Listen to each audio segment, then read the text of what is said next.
Hey guys, welcome back to my YouTube channel Niharika vlogs. ఈరోజు vlog ఏంటంటే day 2 in మాయి. మీరు డే 1 చూడకపోతే నేను కింద లింక్ ఇస్తాను, వెంటనే వెళ్ళి చెక్అవుట్ చేయండి. మీరు డే 1 చూసుంటే కనుక మాకు బ్యాక్ టు బ్యాక్ యాక్టివిటీస్ ఉన్నాయి. మధ్యలో రిలాక్స్ అవ్వడానికి ఎక్కువ టైం ఏం లేదు. సో ఈ రోజంతా కొంచెం స్లోగా ప్లేసెస్ని ఎక్స్ప్లోర్ చేద్దాం అనుకున్నాము. సో అందుకే ఫస్ట్ బ్రేక్ఫాస్ట్ చేయడానికి అయితే స్టార్ట్ అయ్యాము ఇక్కడ.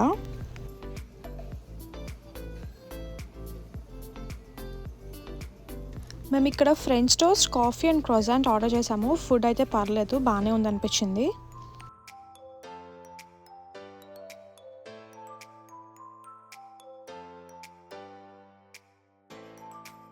జియో ఆర్డర్ చేసిన క్రోజాంట్ మేము అడిగినట్టు వాళ్ళు ఇవ్వలేదు. ఇంకా మళ్ళీ అడగడం ఎందుకులే అని చెప్పి పక్కనే వేరే కెఫే ఉంటే దానికి వెళ్దామని చెప్పి స్టార్ట్ అయ్యాము ఇక్కడ. మెన్యూ కొంచెం అట్రాక్టివ్గా కనిపించేసరికి మేమైతే అది సెలెక్ట్ చేసుకున్నాము. బట్ తీరా అక్కడికి వెళ్ళేసరికి వాళ్ళ దగ్గర చికెన్ తప్ప మిగతా మీట్స్ అన్నీ ఉన్నాయని చెప్పారు. సో ఇంకా మేము ఏమీ ఆర్డర్ చేయలేదు అక్కడ. తర్వాత పక్కనే ఉన్న బీచ్లో కొంచెం సేపు రిలాక్స్ అయ్యి మళ్ళీ రూమ్కి అయితే స్టార్ట్ అయ్యాము.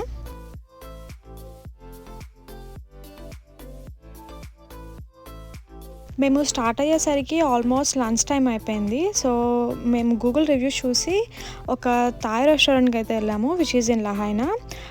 ఆ రెస్టారెంట్ నేమ్ వచ్చేసి మై థాయ్ మాయి.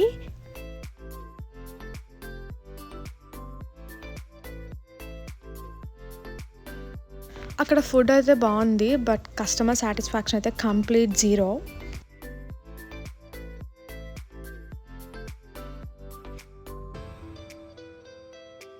ఫుడ్ ఒకటే బాగుంటే సరిపోదు కదా, వాళ్ళు వచ్చిన కస్టమర్స్ని కూడా అంతే టేక్ కేర్ చేయాలి. వీళ్ళైతే చాలా రూడ్గా ఉన్నారు, నాకైతే అస్సలు నచ్చలేదు వాళ్ళ కస్టమర్ సర్వీస్. ఎనీవేస్, ఇప్పుడైతే మనం ఒక బ్యూటిఫుల్ ప్లేస్కి వెళ్ళబోతున్నాము. ఇదైతే ర్యాండమ్గా మేము డే 1 స్నార్క్లింగ్కి వెళ్ళినప్పుడు ఒక ఆయన సజెస్ట్ చేశారు. ఇది మేము వెళ్ళాలనుకున్న ప్లేసెస్ లిస్ట్లో లేనే లేదు. మేము ట్రిప్కి వెళ్ళకముందు చాలా యూట్యూబ్ వీడియోస్ అండ్ రికమెండేషన్స్ చూశాను. అక్కడ ఎవ్వరూ ఈ ప్లేస్ గురించి అయితే మెన్షన్ చేసినట్టు నాకు అనిపించలేదు. సో ఈ ప్లేస్ని అయితే మీరు ప్లాన్ చేసుకుంటే కనుక అస్సలు మిస్ అవ్వద్దు.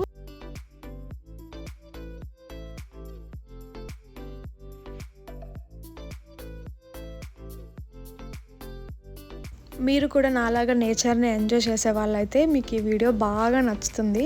సో స్కిప్ చేయకుండా చూడండి. ఇప్పటి వరకు నేను ట్రావెల్ చేసిన ప్లేసెస్లో ఇంత మంచి బ్యూటిఫుల్ ప్లేస్ అయితే నేను ఎక్కడా చూడలేదు.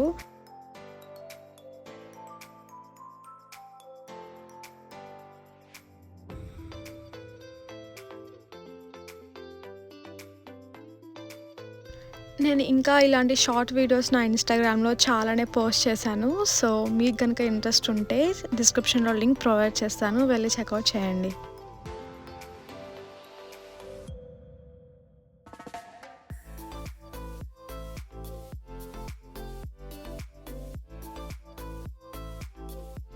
ఇక్కడ మౌంటైన్స్ అన్నీ కొంచెం హైట్గా నీడిల్ షేప్లో ఉన్నాయి కదా, ఇవన్నీ 200 years బ్యాక్ ఎనిమీస్ ఎంత దూరం వచ్చారు, ఎక్కడున్నారు అని వాళ్ళ పొజిషన్స్ని తెలుసుకోవడానికి యూజ్ చేసేవాళ్ళంట.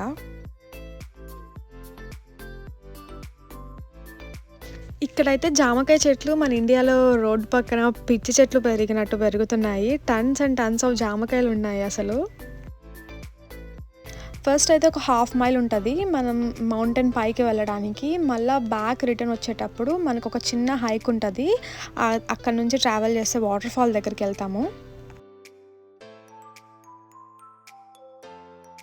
ఇక్కడ ఒక్కొక్క ప్లేస్లో ఒక్కొక్క క్లైమేట్ ఉంది. కింద స్టార్ట్ అయ్యేటప్పుడేమో చాలా సన్నీగా ఉంది.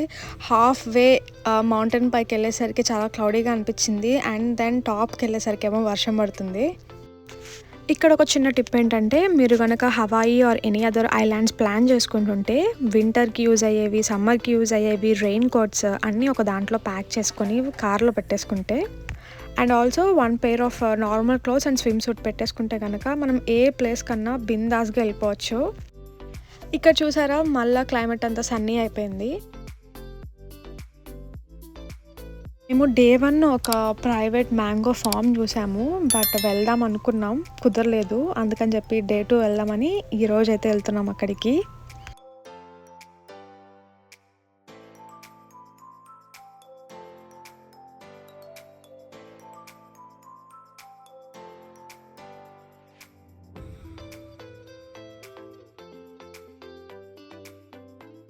ఇక్కడ మేము కానాపల్లి బీచ్‌కొచ్చాము. ఇక్కడ 2 అవర్స్ వాటర్ యాక్టివిటీస్ చేసిన తర్వాత బ్యాక్ టు హోటల్ అనుకున్నాము.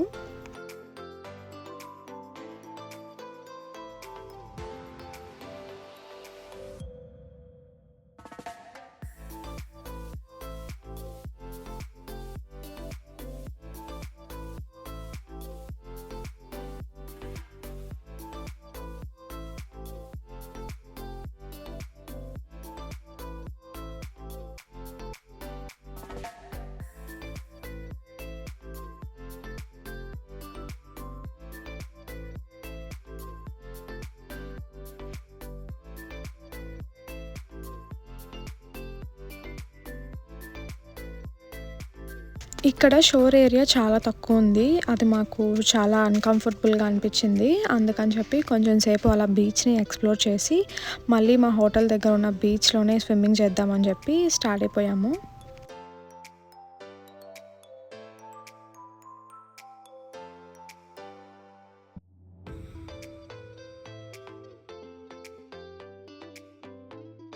వెళ్ళేటప్పుడు క్లైమేట్ అంతా క్లౌడీగా ఉండడం వల్ల డ్రైవ్ చాలా అనిపిచ్చింది.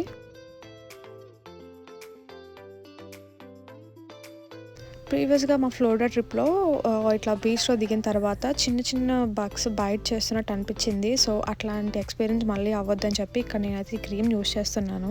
మీరు మళ్ళీ సెపరేట్‌గా సన్ స్క్రీన్ అప్లై చేసుకోని అవసరం లేదు. ఇది 2 ఇన్ 1 లాగా యూజ్ అవుతుంది.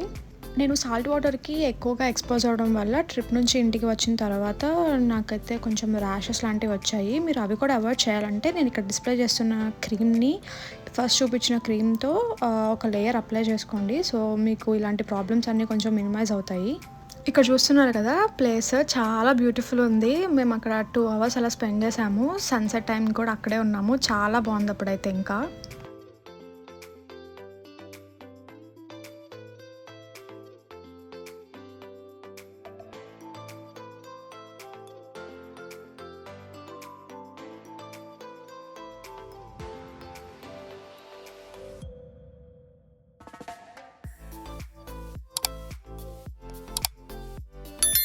ఆ రోజు క్లైమేట్ అంతా కూడా చాలా బాగుంది.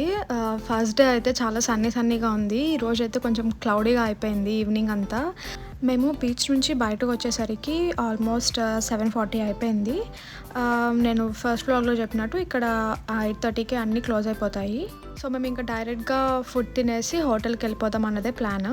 ఇక్కడ కోకోనట్ ష్రింప్ చాలా ఫేమస్. నేను పెద్ద ష్రింప్ ఫ్యాన్‌ని. దట్టు నేనెప్పుడు ట్రై చేయలేదు కోకోనట్ ష్రింప్. అది ట్రై చేద్దామని చెప్పి ఒక ఫుడ్ ట్రక్ డైరెక్షన్స్ పెట్టుకున్నాము. బట్ ఆ డైరెక్షన్స్ మిస్ అయ్యి వేరే దగ్గరికెళ్ళాము. అక్కడ చూస్తేనేమో ఇలా ఒక ప్లేస్‌లో అసలు చాలా ఫుడ్ ట్రక్స్ ఉన్నాయి. ఇక్కడ కనిపిస్తుంది కదా నిర్వాణ, ఇది మన ఇండియన్ ఫుడ్ ట్రక్కే అనమాట. సో, ఫైనల్‌గా మేమైతే ఇక్కడ coconut shrimp and fried rice order చేసాము. మేమైతే మా డే 2 ఇన్ మాయిని అలా ఎండ్ చేసాము. మీకు కనుక వీడియో నచ్చితే తప్పకుండా లైక్ చేయండి. ఇంకా బాగా నచ్చితే సబ్స్క్రైబ్ చేసుకోండి. అండ్ నా ఛానల్‌లో ఇంకా కొన్ని వీడియోస్ ఉన్నాయి. అవన్నీ చూసి ఎలా ఉన్నాయో తప్పకుండా నాతో కామెంట్ సెక్షన్‌లో షేర్ చేసుకోండి. Bye guys, take care, love you all.